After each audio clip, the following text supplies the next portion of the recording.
junto con su capacidad para huir de las prisiones, una de las características más notables del Chapo Guzmán es su desempeño en la guerra, condición permanente en su negocio.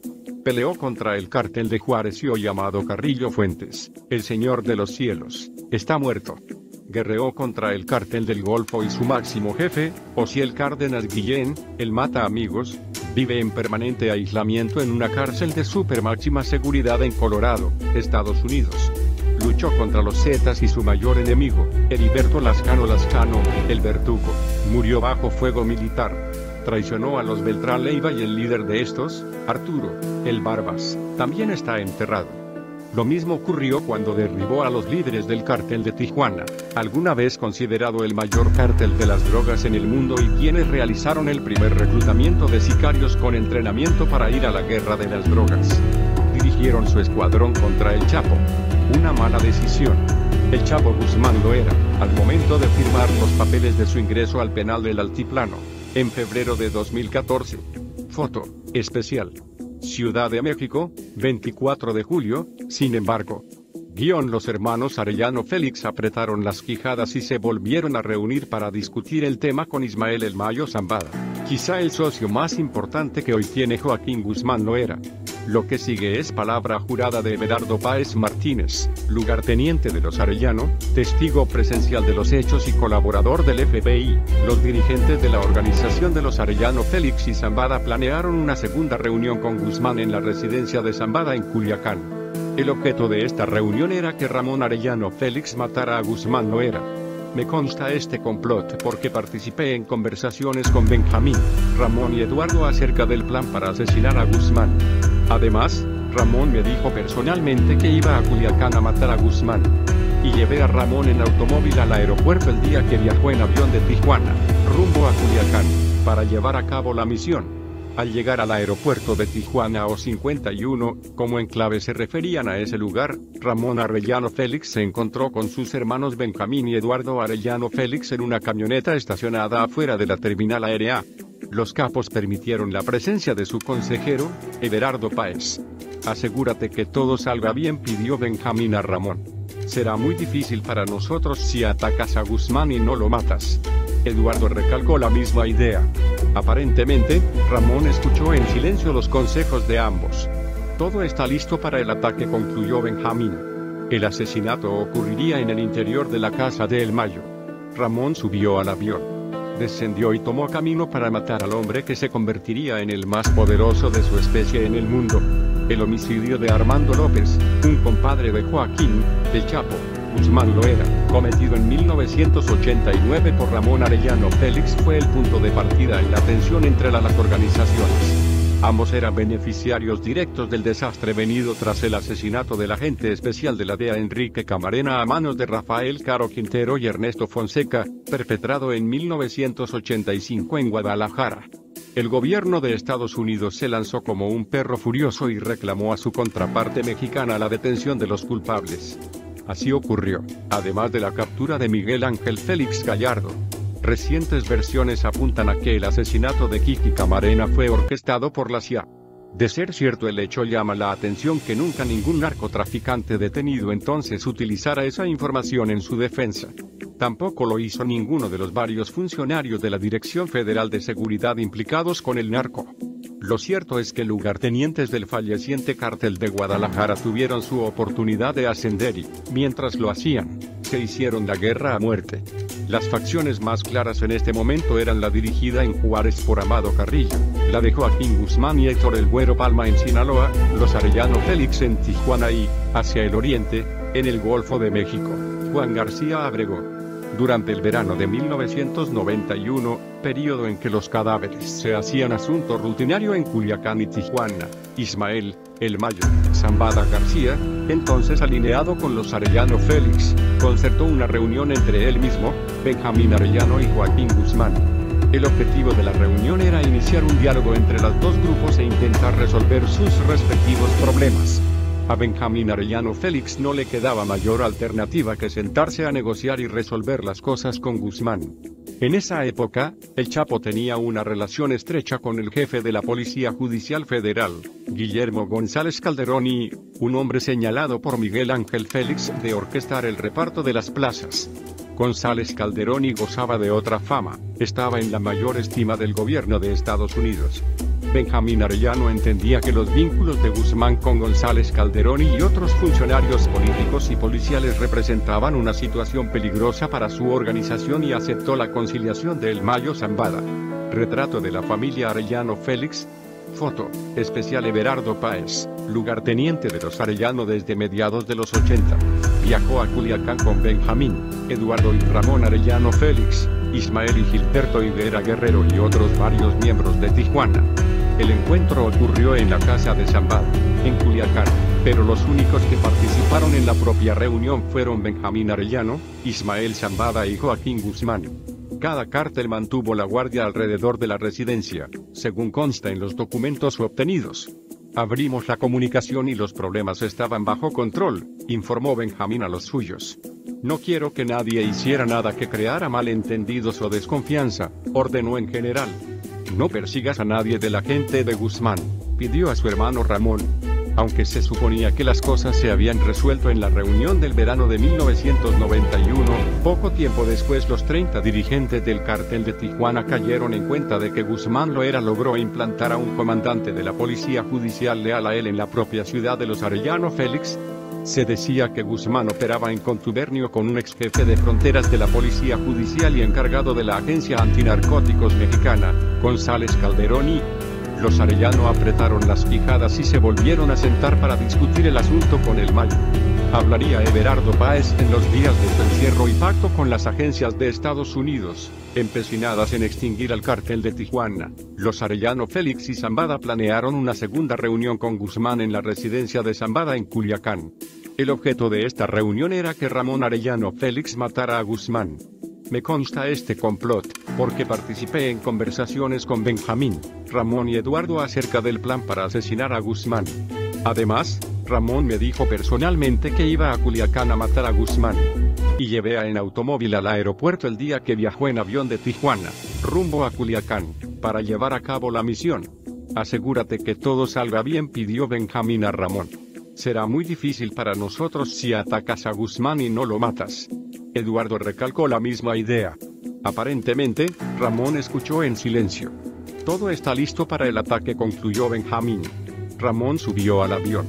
Descendió y tomó camino para matar al hombre que se convertiría en el más poderoso de su especie en el mundo. Pero el asesinato se frustró y Ramón volvió con las manos limpias a Tijuana. Yo estaba listo para asesinarlo, pero Kiki Fernández, un asociado de los Arellano Félix en esa época, se puso paranoico y físicamente me detuvo, explicó a sus hermanos. Benjamín estaba furioso. Signo de interrogación abierta. ¿Y por qué no mataste a Kiki?, cuestionó Benjamín. No te preocupes. Yo mataré a Guzmán en Guadalajara, se justificó Ramón. En junio de 1992, Benjamín e Ismael Higuera Guerrero estaban listos para viajar a la Ciudad de México. Los Arellano mantenían una dolorosa racha de incautaciones de cargamentos de cocaína y marihuana en Estados Unidos. Veían cómo su ciudad se convertía en un sitio hostil, en un lugar que los comenzaba a tratar como extraños a ellos, los dueños de la frontera. Benjamín viajaba a la capital mexicana con la intención de hablar por segunda vez con Guzmán y Zambada y, nuevamente, abordar las diferencias. Sin embargo, antes de que partieran a la reunión, Ramón se enteró de que Guzmán tramaba el homicidio de Benjamín e Ismael Higuera Guerrero durante el traslado. Se canceló el viaje. Los Arellano confrontaron a Zambada y a otros que ellos creían que sabían del ataque proyectado, incluido otro traficante importante con el nombre de Rafael Aguilar Guajardo, excomandante de la Dirección Federal de Seguridad y cofundador del cártel de Juárez. Zambada y Aguilar Guajardo negaron conocer o estar implicados en el complot. Después de este incidente, los dirigentes de la OAF mantuvieron comunicaciones cordiales con Zambada y Aguilar Guajardo. Sin embargo, los percibían como enemigos. Poco después de eso, las organizaciones se encontraron en guerra. La alianza de los Arellano con Manuel Aguirre Galindo y Jesús Labra Avilés se fortaleció. Ese mismo año, en agosto de 1992, Ramón y un pistolero viajaron a Guadalajara para buscar una segunda oportunidad de ejecutar a Guzmán. Ramón se sentía seguro luego de obtener la localización precisa de Guzmán en la capital de Jalisco. No quiero que las cosas empeoren, habló Benjamín, visiblemente preocupado. Si otros traficantes importantes que nos están dando problemas ven que Guzmán está muerto, dejarán de atacarnos, repuso Ramón, según la reconstrucción hecha por Everardo. Ramón y un contingente de ejecutores partieron en el avión privado de Benjamín. El día después de la partida de Ramón, sus hermanos Benjamín y Eduardo y otros jefes de Tijuana se encerraron en un rancho llamado Las Bardas en espera de noticias del ataque. 2 o 3 horas después, Ramón llamó por teléfono. Intentamos dispararle y matarlo, pero escapó. En otoño de 1992, Fulvio Jiménez Turegano comandaba a la Policía Federal en Tijuana. Los Arellano Félix tenían por cierto que ese hombre Jiménez, descendiente policíaco de Arturo, el Negro, Durazo, trabajaba en acuerdo con Guzmán Loera. La presión no cesaba y las confiscaciones no paraban. Los Arellano pensaron en tomarse un respiro y decidieron darse a toda la jefatura de la organización criminal unas vacaciones en Puerto Vallarta. Los narcotraficantes optaron por pausar y esperar que la frontera se enfriara. Benjamín, Ramón y Javier Arellano Félix, Ismael y Gilberto Higuera Guerrero, Efraín Pérez, David Barrón Corona, el Popeye, jefe de escoltas, y otros se prepararon para dejar su ciudad y tomar unas largas vacaciones en Puerto Vallarta. Hasta que todo se calme, dijeron, y volaron a principios de noviembre de 1992. Pero ya nada volvió a la calma. Los gatilleros de El Chapo y su socio Héctor, el Güero, Palma emboscaron a Ramón y Francisco Javier en la discoteca Christine de Vallarta. La versión al interior del cártel de Tijuana fue que un grupo de personas entraron a la discoteca, se dirigieron al baño y gritaron policía. En el lugar estaban Ramón, Javier, Ismael y Gilberto Higuera. Uno de los acompañantes de los capos replicó con la misma advertencia: policía. Lo mataron de inmediato. Al comenzar el tiroteo, al menos una docena de hombres irrumpió en el salón y abrió fuego. Barrón respondió el fuego.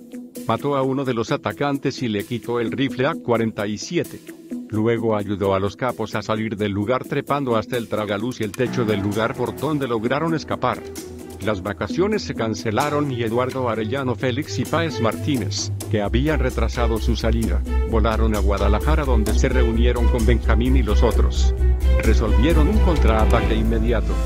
Gilberto Higuera llevaría un equipo de sicarios a Culiacán para localizar y atacar a miembros de los grupos de Guzmán y del Güero Palma. En segundo lugar, se decidió que Ramón Arellano Félix trabajaría con un individuo apodado La Rana y llamado Humberto Bañuelos Rodríguez, un excomandante de la Policía Judicial de Sinaloa, para identificar a miembros de la familia Guzmán y sus domicilios en el área de Guadalajara. Durante las semanas siguientes, La Rana localizó y secuestró a uno de los cuñados de Guzmán. El día en que secuestraron al cuñado de Guzmán, Páez Martínez y Barrón Corona, el Popeye, acompañaron a Ramón Arellano y a La Rana al lugar en donde lo tenían cautivo.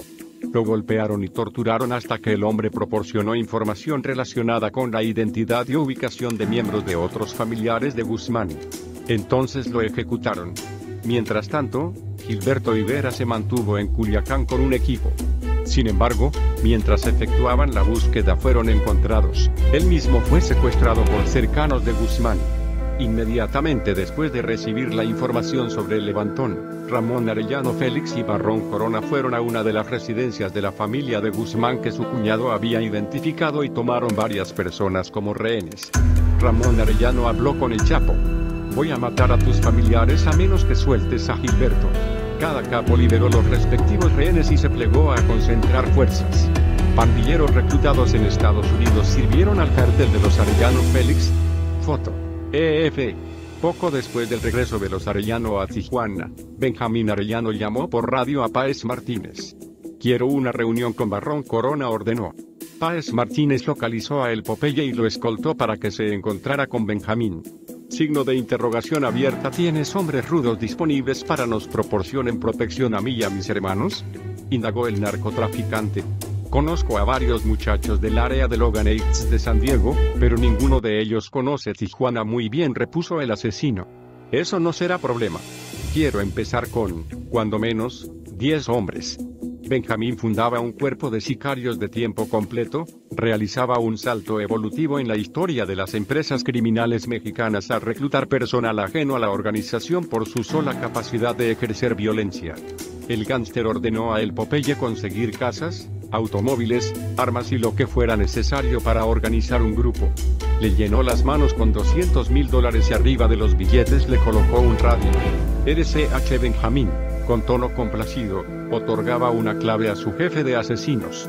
CH era una abreviatura de Charles, como gustaba el narcotraficante llamar a El Popeye en alusión a Charles Bronson, más precisamente, a los rudos personajes que el actor interpretaba. Charles o Popeye inició inmediatamente la contratación de miembros de las pandillas de Logan Heights para ser guardaespaldas y miembros de los equipos de sicarios. Estableció 3 casas amplias, llamadas oficinas en Tijuana como casas de seguridad.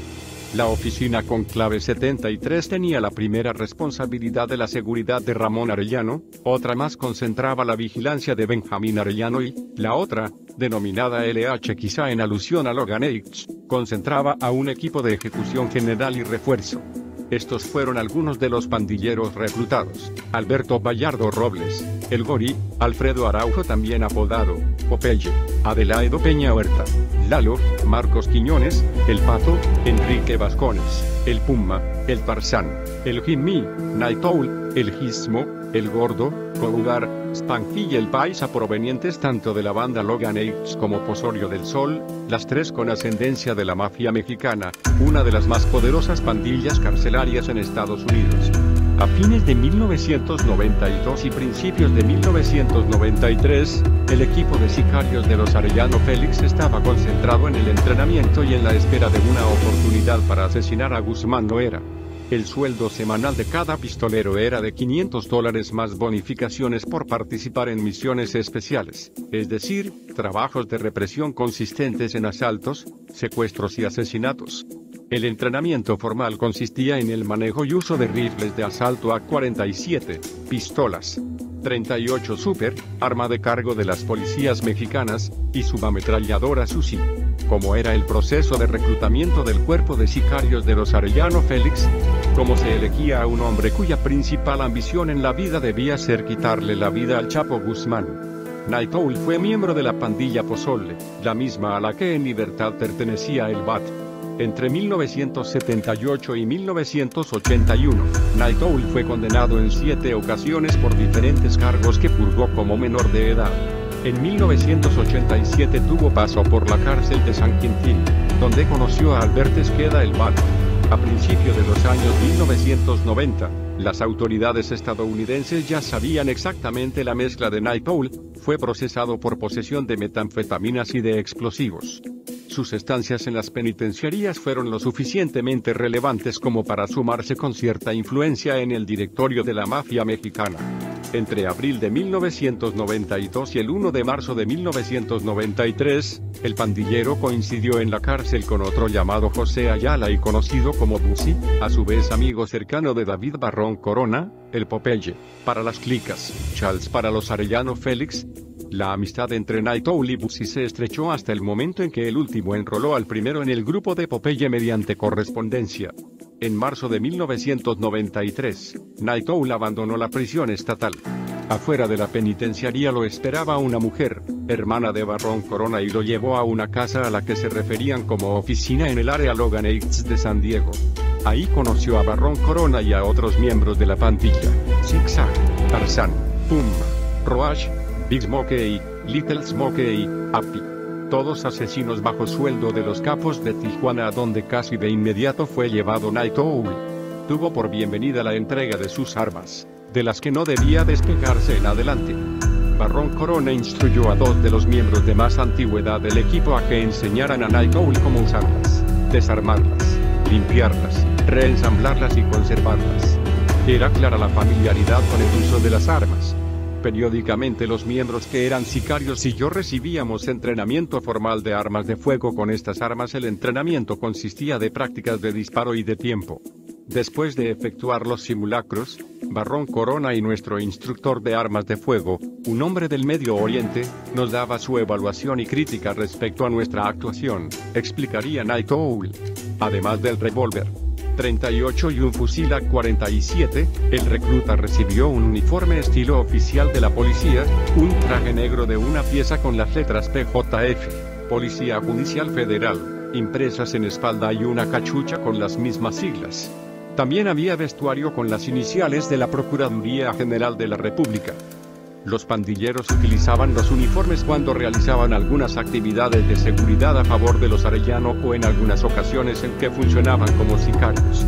También le indicaron las reglas básicas de los grupos asesinos: quedaba prohibido el consumo de drogas y de alcohol, se imponía la restricción de salir a menos que específicamente existiera permiso para hacerlo y se les requería listos y uniformados en cualquier momento para realizar un trabajo. El Popeye comandaba un grupo de pandilleros con la estructura jerárquica entendida desde su pertenencia a una clica, con un acendrado sentido de lealtad al que se agregaban controles de tipo militar, como el encuartelamiento, el uniforme y la disponibilidad permanente.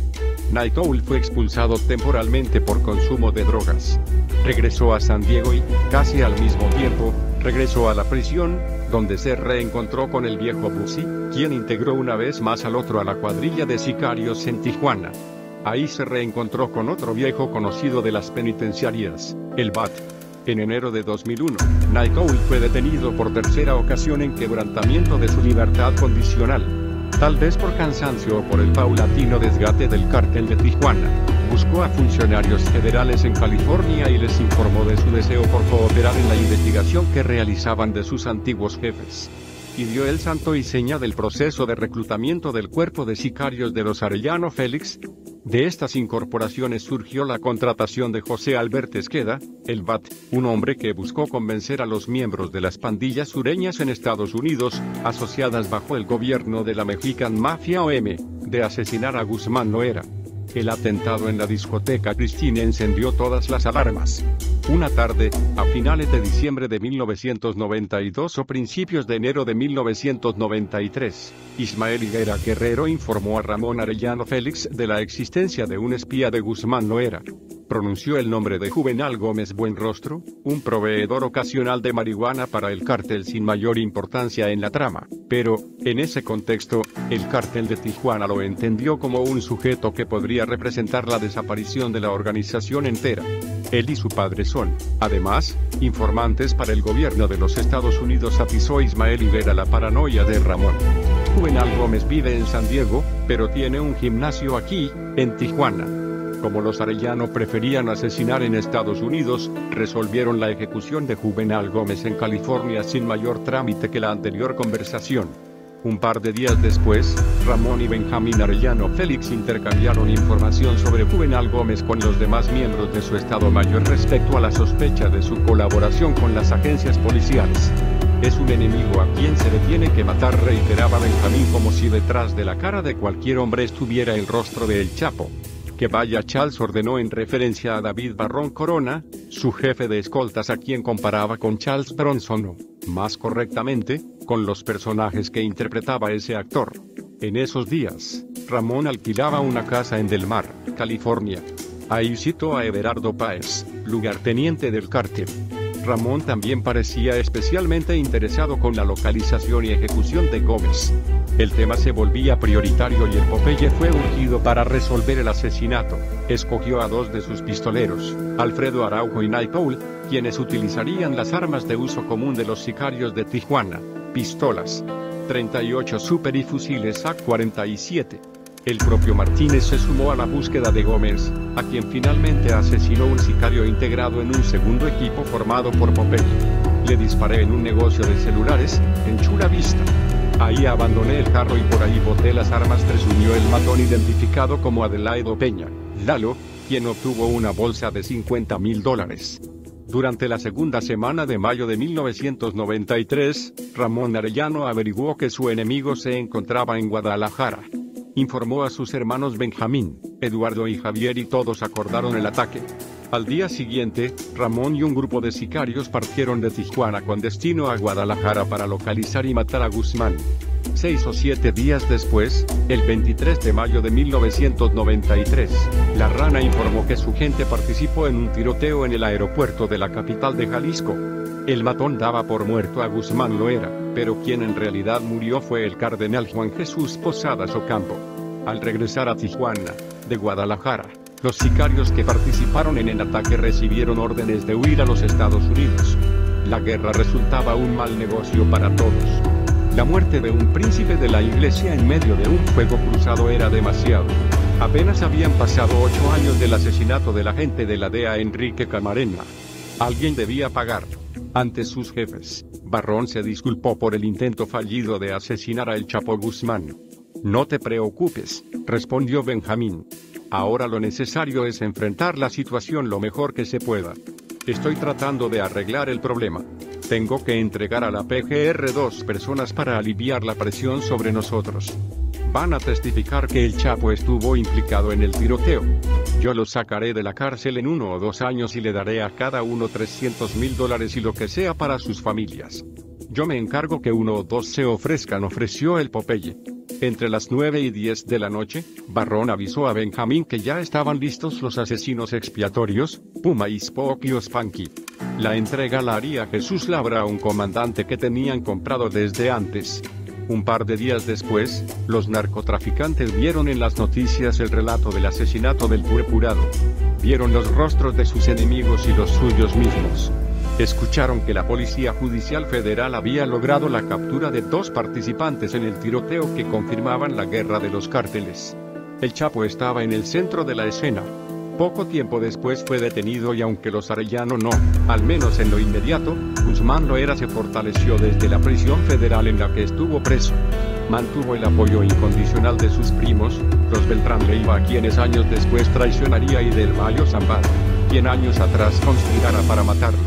A la vez, los Arellano pelearon en otro frente de guerra contra Amado Carrillo Fuentes, el Señor de los Cielos.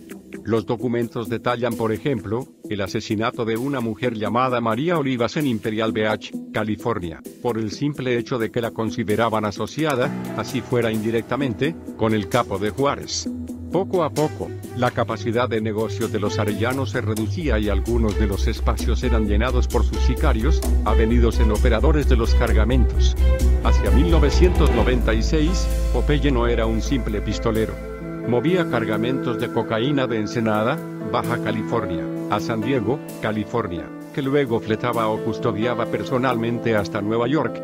En ese tiempo la cocaína se importaba a los Estados Unidos en cargamentos de 50 kilos y se transportaba de California a Nueva York en envíos de 100 a 200 kilos.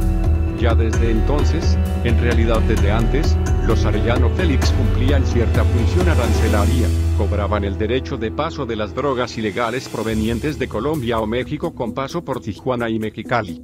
En el presente, la participación del antes poderoso cártel de Tijuana se reduce a esta operación aduanal y cada vez menos presencia en el mercado con su propia mercancía.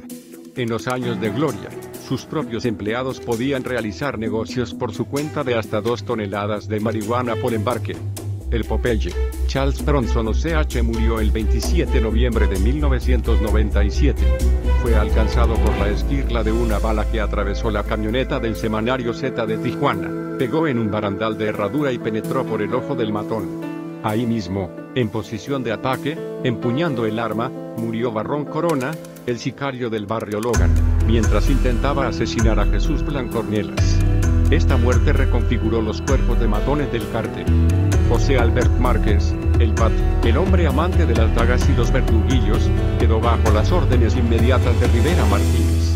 Así, con la clave CH, es como refiere el semanario Z de Tijuana al sicario que dirigió uno de los atentados contra el periodista Jesús Blancornielas, un hombre al que decidieron asesinar por publicar la relación entre la guerra de los cárteles y el asesinato del cardenal Juan Jesús Posadas Ocampo.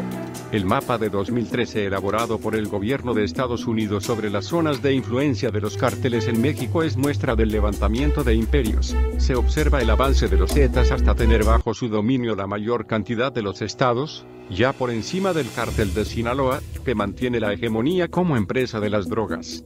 Se observa la expansión desde el centro-occidente de los Caballeros Templarios de Michoacán y la inmersión del cártel Jalisco Nueva Generación. También se apunta la contracción del cártel del Golfo porque ese mapa no cuenta solo la fundación y el cenit de los imperios, sino también su decadencia y sus ruinas. coloreados apenas sobre las ciudades que les dieran nombres e indican los antes hegemónicos cárteles de Juárez y de Tijuana. Hubo un tiempo, no muy lejano, porque los imperios de los cárteles son productos perecederos de corta caducidad, en que los Arellano Félix pudieron asesinar al narco que sería el más poderoso del mundo, Joaquín Guzmán lo era, a quien los de Tijuana odiaron hasta consumirse. Todos los hermanos varones que construyeron su cártel están presos o muertos. Muchos de sus temibles sicarios también, entre ellos José Alberto Esqueda, el hombre que en una de sus varias dagas llevaba grabada la leyenda: cuando me veas reír prepárate a bien morir. La investigación contra el BAT corrió a cargo de Denairele Rigney, agente especial del FBI, con experiencia desde 1974 y ocupado de los Arellano Félix desde 1995, junto con un equipo conformado por miembros del Servicio de Inmigración y Aduanas, la Administración Antidroga y el Servicio de Recaudaciones Internas. El 24 de noviembre de 2003 lo encontraron en su casa de Tijuana, donde empaquetaba marihuana. Descubrieron sus decenas de armas de fuego, cortas y largas. Pero lo que más llamó la atención de los policías fue la extensa colección de verduguillos, navajas, cuchillos. Una de sus dagas tenía escrita en la hoja, como si fuera una representación del propio BAT: cuando me veas reír prepárate a bien morir. El gobierno de los Estados Unidos solicitó al gobierno mexicano la detención provisional, con fines de extradición internacional, de José Alberto Márquez Esqueda. El BAT fue entregado, como casi todo lo que pida Washington a México.